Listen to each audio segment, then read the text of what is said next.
जिसे दुनिया ने पत्थर बना डाला, उसे प्रभु राम ने अपने स्पर्श से फिर से जीवन दे दिया। यही है अहिल्या उद्धार की दिव्य कथा। जय श्री राम। स्वागत है आपका दर्शन भक्ति चैनल में, जहां हर कथा जीवन के सबसे गहरे अर्थों को छूती है। आज की कथा है एक ऐसी स्त्री की जो पत्थर बन गई, और एक ऐसे भगवान की जिनके करुणा भरे चरणों ने उसे मुक्त कर दिया। यह कथा है अहिल्या उद्धार की। अहिल्या ब्रह्मा जी की मानस पुत्री। उनका सौंदर्य अनुपम था। उन्होंने विवाह किया महर्षि गौतम से, जो अत्यंत तपस्वी और ज्ञानी थे। एक दिन देवों के राजा इंद्र ने छल से महर्षि गौतम का रूप धारण कर अहिल्या को भ्रमित किया। जब गौतम ऋषि ने यह देखा तो उन्हें बहुत पीड़ा हुई। उन्होंने इंद्र को शाप दिया, तू सदा अपमानित रहेगा, और अहिल्या से कहा, तुम्हें इस भूल का प्रायश्चित करना होगा। तुम पत्थर बनकर यहीं रहोगी जब तक स्वयं भगवान राम आकर तुम्हें अपने चरणों से स्पर्श न करें। अहिल्या पत्थर बनकर रह गई। वर्षों बीत गए।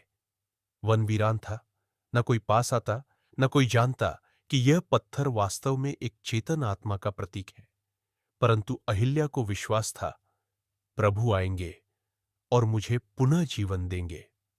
17वें वर्ष में जब श्रीराम ऋषि विश्वामित्र के साथ वनों से होकर मिथिला जा रहे थे, तब वे उस स्थान पर पहुंचे जहां अहिल्या पत्थर के रूप में पड़ी थी। विश्वामित्र बोले, प्रभु, यही है वह तपस्विनी जो वर्षों से आपकी प्रतीक्षा में है। श्रीराम ने देखा, पत्थर तो था, पर उसमें पीड़ा, प्रतीक्षा और करुणा थी। उन्होंने अपने चरणों से उसे छू लिया, और अगले ही क्षण पत्थर की जगह प्रकट हुई एक तेजस्विनी नारी, अहिल्या।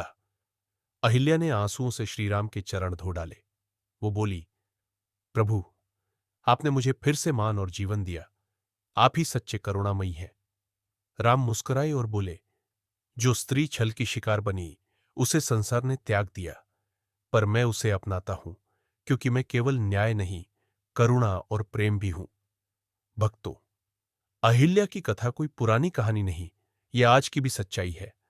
कई बार समाज किसी की गलती या परिस्थिति में उसे पत्थर बना देता है, लेकिन प्रभु राम जैसा करुणामयी यदि मिल जाए तो हर पत्थर दोबारा जीवन पा सकता है। यह कथा बताती है कि भगवान सिर्फ न्याय नहीं करते, वे समझते हैं और उद्धार करते हैं। अगर यह कथा आपके हृदय को छू गई हो तो वीडियो को लाइक करें, कमेंट करें, जय करुणामयी श्री राम, और सब्सक्राइब करें दर्शन भक्ति, जहां हर कथा में छिपा है प्रेम, त्याग और ईश्वर की कृपा का संदेश। श्री राम चरणों में वंदन।